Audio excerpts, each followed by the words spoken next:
Seluruh warga Jakarta diwajibkan mengganti status KTP-nya dari DKI menjadi DKJ. Melihat tingkat kriminal dan sistem keamanan dalam stasiun kereta api ibu kota.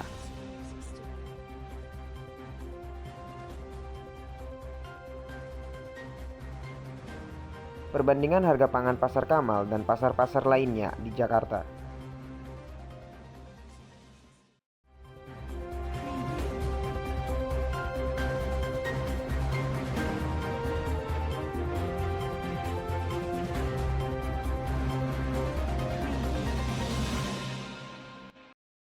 Selamat siang pemirsa, kembali lagi bersama saya Talita Aurelia dan rekan saya Fajar Alikam di Fokus Berita.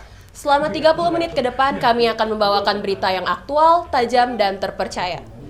Kampung apung yang dahulunya banyak sekali pohon, kebun, dan empang sekarang berubah menjadi kampung apung. Saat ini sudah ada reporter kami, Fania, yang melaporkan langsung dari Kampung Apung, Cengkareng, Jakarta Barat.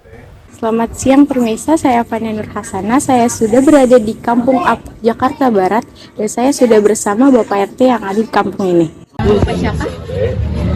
Saya Rudi Suwandi sebagai pengurus kebetulan RW 1 Kelurahan Kampung Cengkareng, Jakarta Barat.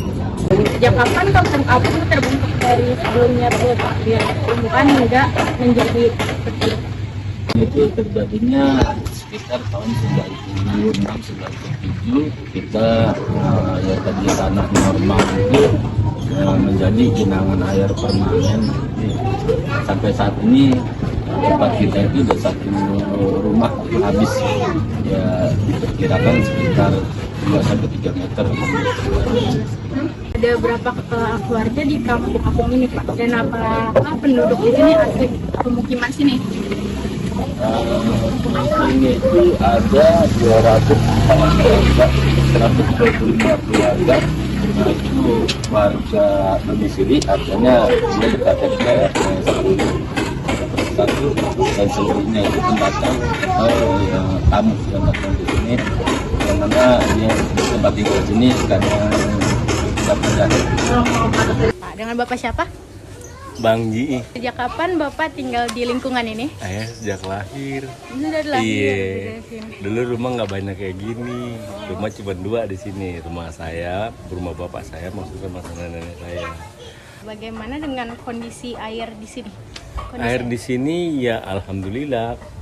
Kalau buat kami pribadi gitu, air kita bikin sumur pompa gitu kan, pompa tancap. Tapi kalau namanya buat minum kadang kita beli air ya kan, air pump kita beli walaupun memang pikulan gitu kan. Kadang kalau habis mandi gitu kita bilas pakai air itu. Ya kadang kalau memang lupa ya nggak sempet juga bilas juga gitu. Apa harapan Bapak untuk Kampung Apung ke depannya? Ya harapan saya sebagai warga di sini, kalaupun dahulu saya berpijak di tanah, pengen kembali saya berpijak kemana kepedulian pemerintah. Sekian banyak orang mewawancarai kami sebagai warga di sini mewakili kan. Saya amat sangat berharap kepedulian pemerintah. Sekian informasi yang dapat saya sampaikan. Saya Fania Nur Hasana. Baik, terima kasih Fania yang melaporkan langsung dari Kampung Apung, Cengkareng, Jakarta Barat. Pemirsa, vaksin AstraZeneca mempunyai efek samping yang berbahaya. Untuk mengetahui lebih jelasnya, ada reporter kami yang melaporkan langsung dari salah satu klinik di Jakarta. Baik, terima kasih Fajar. Saat ini saya sedang berada di Klinik Yadika, Cengkareng, Jakarta Barat. Bersama saya Dr. Henry yang akan memaparkan tentang efek samping vaksin AstraZeneca. Pak, siapa saja yang paling beresiko terkena efek samping vaksin AstraZeneca? Yang paling beresiko untuk terkena efek samping dari AstraZeneca tentunya usia di bawah 18 tahun dan usia lanjut dengan pemberat atau komorbid seperti jantung, diabetes, atau yang lainnya. Apakah ada kelompok tertentu yang lebih rentan terhadap efek samping vaksin AstraZeneca tersebut, Pak? Ya, yang paling rentan biasanya di usia lanjut, yang dengan pemberat, juga di bawah 18 tahun juga dapat terkena efek samping dari AstraZeneca ini. Oke, baik. Bagaimana cara mengatasi efek samping vaksin AstraZeneca? Cara mengatasi efek sampingnya bisa lapor, untuk pertama kali lapor kepada petugas medis yang berwenang. Lalu kita akan atasi sesuai dengan gejala yang timbul, seperti misalnya kelelahan ya, kita observasi, kalau nyeri sendi kita berikan obat untuk pereda nyeri dan lain-lain seperti itu. Oke. Apakah sudah ada warga yang datang ke klinik ini, Pak? Kalau untuk keluhan sampai saat ini sih belum pernah ada kita dengar dari warga sekitar ya. Jadi vaksin ini saya rasa cukup aman untuk diberikan.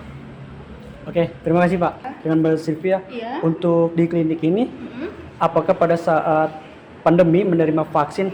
Kalau misalkan iya, dari mana saja warganya?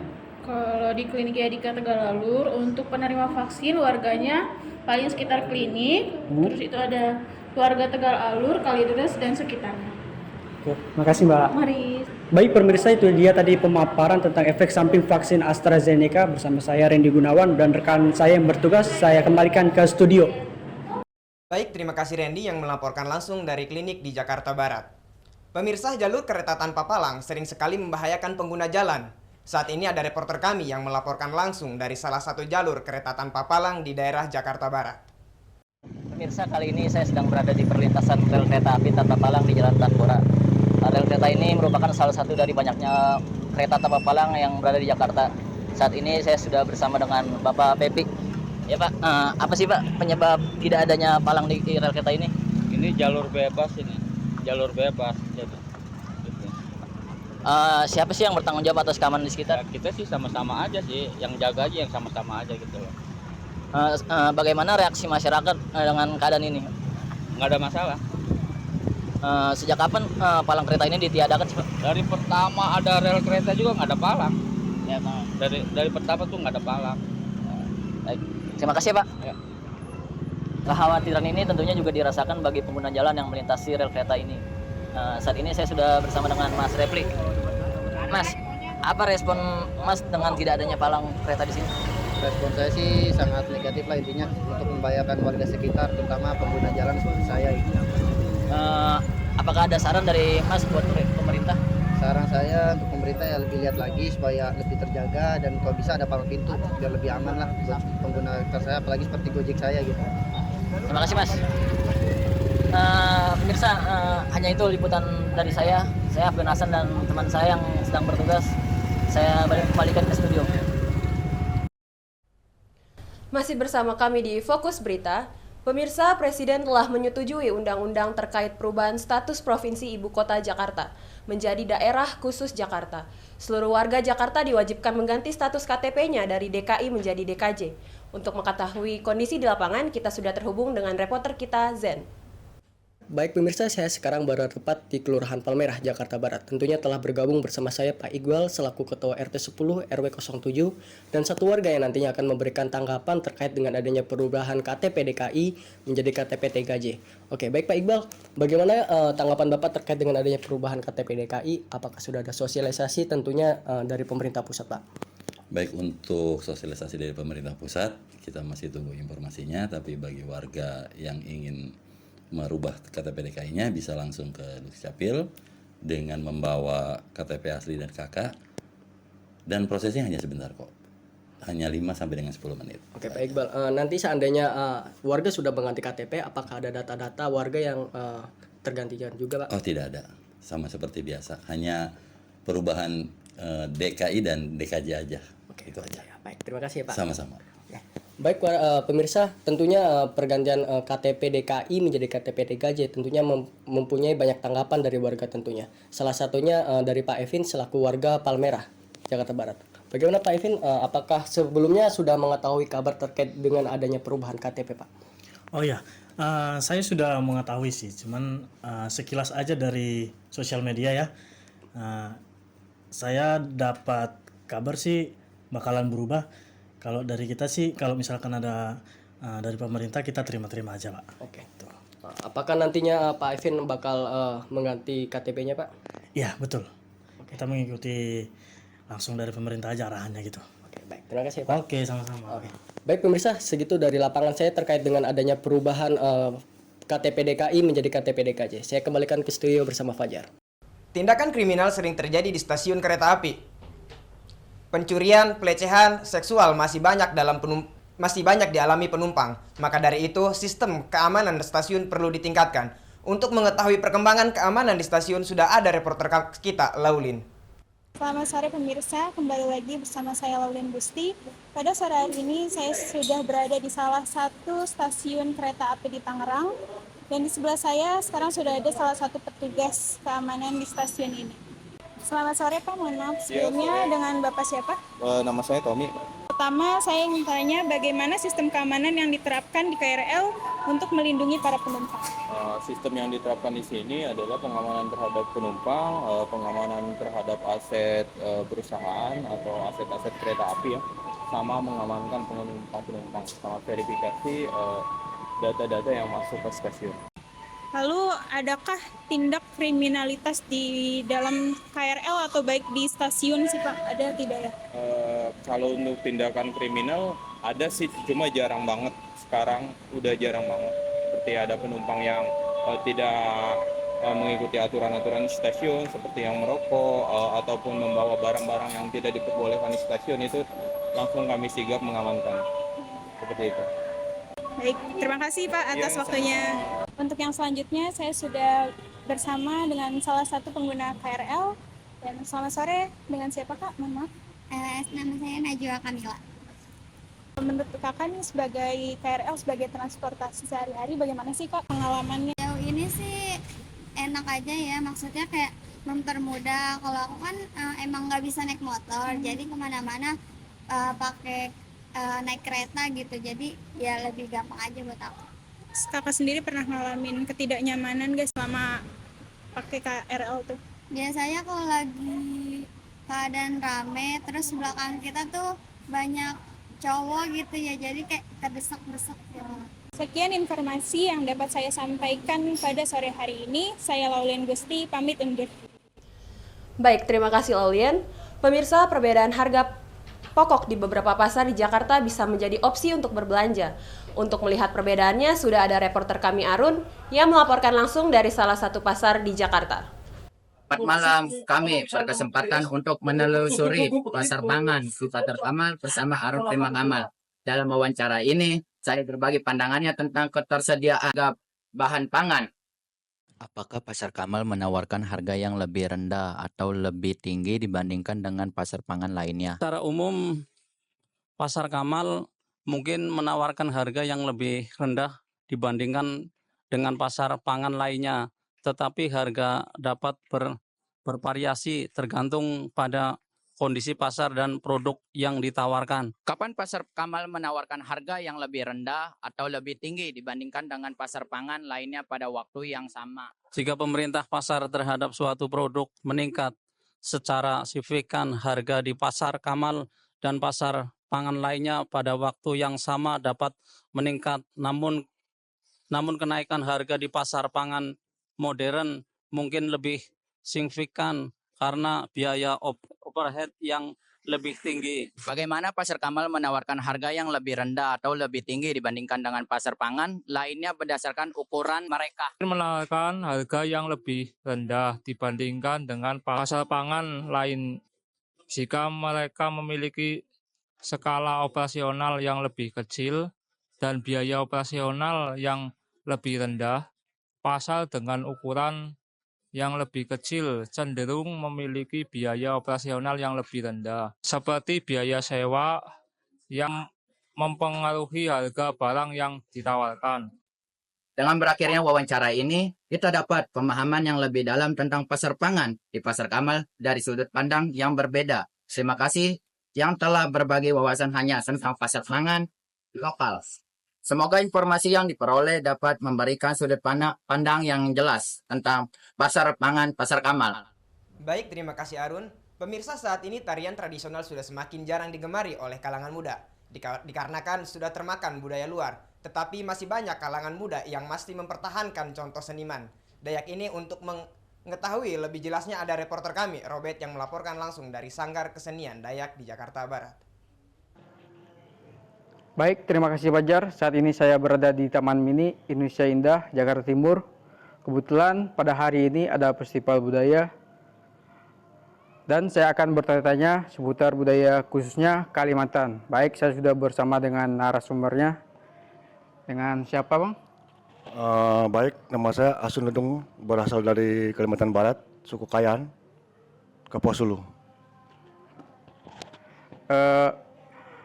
Dari mana Abang pertama kali belajar tentang tari?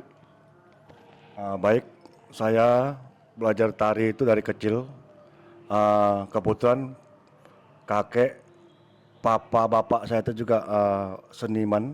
Jadi kami dari kecil sudah belajar dari beliau berdua.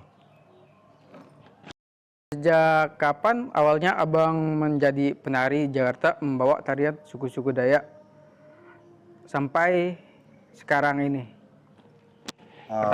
Pertama kali saya datang ke Jakarta itu tahun 97. 97 ya? 97. Nah, dari situ saya sudah ngikutin sanggar A, sanggar B, sanggar C untuk menampilkan tarian tren Dayak. Tren Dayak ini tidak hanya tarian Dayak Kayan, saya juga pernah menarikan Dayak Bahau, Dayak Kenyah, Dayak dari Kalteng juga. Nah, disitulah jadi saya sampai sekarang masih terjun di seni tari. Oke, makasih ya Bang. Baik, saya akan tanya ke narasumber kedua. Baik, saya dengan Mbak siapa ini? Mbak Utami. Mbak Utami. Apa tanggapan Mbak mengenai festival budaya ini yang sering diselenggarakan di Taman Mini? Festival budaya yang diselenggarakan di Taman Mini menurut aku tarian Dayak itu keren-keren banget. Terus bagus banget, unik juga, lebih unik daripada suku-suku yang lain karena suku Dayak itu membawa ciri khasnya itu sangat luar biasa banget. Kayak contohnya ada taring-taring gitu, contohnya kayak yang saya pakai ini saya dikasih sama teman saya orang Dayak. Baik, saya sudah mewawancarai dua narasumber dan saya kembalikan ke studio. Silahkan Fajar. Kembali lagi bersama kami di Fokus Berita. Pemirsa, pendidikan anak usia dini kini mengadopsi pendekatan kreatif dan memanfaatkan apapun sebagai sumber belajar utama. Metode ini membuktikan bahwa pendidikan yang menyenangkan bisa membuat anak menjadi kreatif dan penasaran dengan dunia sekitarnya. Untuk mengetahui bagaimana perkembangannya, sudah ada reporter kami Siti Sutiamana. Selamat pagi pemirsa, bersama saya Siti Sutiamana. Kali ini saya berada di TK Nurul Huda. Kali ini saya bersama dengan Ibu Eti dan Ibu Cindy, salah satu guru TK di sini. Selamat pagi Ibu. Pagi. Baik Ibu, kurikulum apa saja yang diterapkan di sini Bu? Di sini kurikulumnya kebetulan kita sudah kurikulum Merdeka ya. TK yang lain Bu? Mungkin TK di sini kan kita nginduknya ke Departemen Agama, jadi RA ya namanya ya. Jadi mungkin lebih banyaknya pelajaran keagamanya gitu ya, kayak mengaji, kayak praktek sholat, wudu, doa, hadis, semuanya ada di sini gitu, diterapkan di sini gitu. Sambil sama semuanya, kayaknya nggak ada yang bedain sama TK yang lainnya. Mungkin kurikulum atau apa sih Bu Cindy? Itu sama semua ya Teh. Pernah ada kejadian apa Bu yang perlu perhatian khusus di sini? Kayaknya alhamdulillah nggak ada ya Teh. Nggak ada Bu. Lalu bagaimana cara Ibu mengelola kelas yang beragam secara efektif? Biar anak-anak lebih semangat gitu ya. Mungkin satu, gurunya dulu Bu harus lebih lebih memahami anak-anak, karakter anaknya, gaya belajarnya, biar anak-anak lebih nyaman nih. Oh iya, anak-anak ibu gurunya harus bikin media dulu pertama ya. Yang kedua bikin mungkin cara bermain sambil belajar gitu kan. Kan anak-anak TK mah masih namanya sebutnya masih mau Bu Cindy? Bermain. Masih waktunya masih bermain gitu ya, nggak harus belajar aja gitu. Saat belajar anak-anak lebih memahami ya. Lebih cepat memahaminya Teh, jadi nggak bosen, lebih semangat. Jadi kalau kita gitu ya, gitu aja. Baik Ibu, terima kasih Ibu atas waktu. Baik pemirsa, saya bersama dengan Ibu Darsi, salah satu orang tua murid di TK Nurul Huda. Selamat pagi Ibu. Pagi. Baik Ibu, kenapa Ibu memilih TK ini untuk menyekolahkan anak Ibu? Karena dekat dari rumah, jadi gampang antarnya. Lalu bagaimana biayanya, terjangkau atau tidak? Insya Allah terjangkau. Lalu Ibu puas tidak dengan kurikulum dan guru-guru di TK Nurul Huda? Insya Allah puas, soalnya banyak pelajaran agamanya. Terima kasih Ibu. Demikian berita yang dapat saya sampaikan. Saya Siti Sutiamana, pamit undur diri. Sekian dan terima kasih. Pantai Indah Kapuk 2 dengan nuansa Amsterdam bisa menjadi solusi bagi warga Jabodetabek yang ingin merasakan liburan seperti di Belanda. Dekorasi lampu yang menghasilkan jalanan yang membuat pemandangan wisata menjadi lebih hidup, terutama saat malam hari. Selamat malam pemirsa, balik lagi bersama saya Nurlela Hari. Kali ini saya akan membahas tentang tempat wisata gratis yang ada di Pik 2, yaitu La Riviera. Saat ini saya sedang bersama salah satu pengunjung yang membahasnya. Iya, saya dengan Novi. Mau nanya dong, mengapa memilih tempat ini menjadi tempat wisata? Iya, karena tempat ini bagus ya, banyak spot foto seperti yang bisa dilihat. Di sini ada kita bisa naik kapal, terus ada wahana permainan, banyak banget wahana permainan di Porto di sini. Terus kita bisa nyewa ini ya, sepeda listrik buat mengelilingi kalau misalkan kita capek, atau bisa naik kapal. Jadi kita bisa naik kapal kalau misalkan kita pengen lihat di area yang baru. Bersama dengan salah satu pengunjung yang ada di La Riviera ini. Namanya siapa? Saya dengan Asep. Pengunjung di sini itu mayoritasnya masyarakat pribumi atau orang Minang atau orang asing gitu? Oke. Hampir semuanya mayoritas pengunjungnya di sini tuh campur ya, baik yang pribumi, yang orang asing juga datang semua. Yang ada di tempat ini itu apa aja ya Pak? Ya seperti yang kalian ketahui saat ini ada beberapa outlet makanan, arena permainan, tempat ibadah. Terus konsep dari tempat ini apa ya, kok kayak ada gaya-gaya Eropanya gitu ya Pak ya konsepnya? ya memang mungkin dibuat seperti ini memang salah satu apa namanya nilai jualnya itu konsep Eropa ini tadi, salah satu bentuk properti. Makasih ya Pak ya. Sekian berita dari saya dulu. Olahraga biasanya ada peran komentator yang mampu menghidupkan suasana, tidak terkecuali dalam event olahraga elektronik atau e-sport. Mari kita mengenal lebih dalam profil komentator e-sport yang ternyata tak kalah heboh dari komentator event olahraga lainnya. Pemirsa, berita ini sekaligus menutup perjumpaan kita pada hari ini. Terima kasih sudah menyaksikan Fokus Berita. Saya Talita Aurelia. Dan saya Fajar Ahlikam, pamit undur diri. Selamat siang dan selamat beraktivitas. Menikmati sebuah pertandingan olahraga rasanya kurang lengkap tanpa kehadiran komentator. Tidak hanya memberikan informasi jalannya pertandingan, komentator juga harus mampu membuat penonton merasakan keseruan sebuah pertandingan.